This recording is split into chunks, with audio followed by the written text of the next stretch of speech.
წავედით ერთად ვიყიდოთ BTS-ის 2026 წლის ტურის ბილეთები. მე ავირჩიე პარიზი, ამიტომ მზად ვიყავი პირველივე დღიდან, როცა ანონსი დაიდო. წინასწარ ვიყიდე membership-ი global სპეციალურად. ამაში გადავიხადე $20 და მოკლედ ბოლოს მრჩებოდა მარტო დღევანდელი დღის ლოდნი და დღეს ვიყავით 30 მილიონზე მეტი ადამიანი, ვინც ცდილობდა ბილეთების ყიდვა.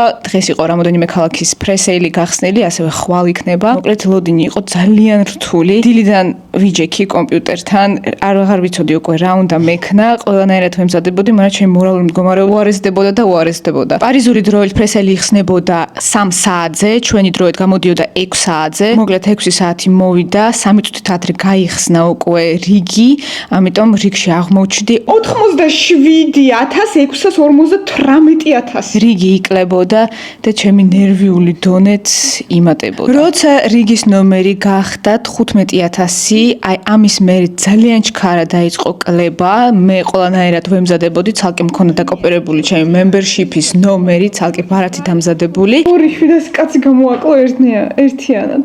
22 და რაღაც მომენტში, როცა შევედი, გადამაგდო უკვე ყიდვის მომენტისთვის, ვხედავ, რომ უმეტესი ბილეთები არის გაყიდული, ანუ ყველაფერზე ეწერა sold out-ი, მაგრამ მადლობა ChatGPT-ს გამაფრთხილა, რომ ეგეთი რაღაცა შეიძლება იყოს და უბრალოდ უნდა დაელოდო, იმიტომ რომ ყველა ვერ ყიდულობს ბილეთებს. ხო, რიცალია, ხო?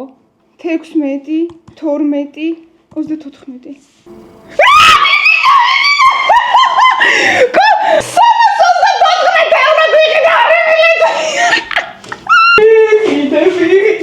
ეხლა მჭირდება light stick-ი. T'es seul dans le noir, j'espère que ton nom ne t'a pas lâché.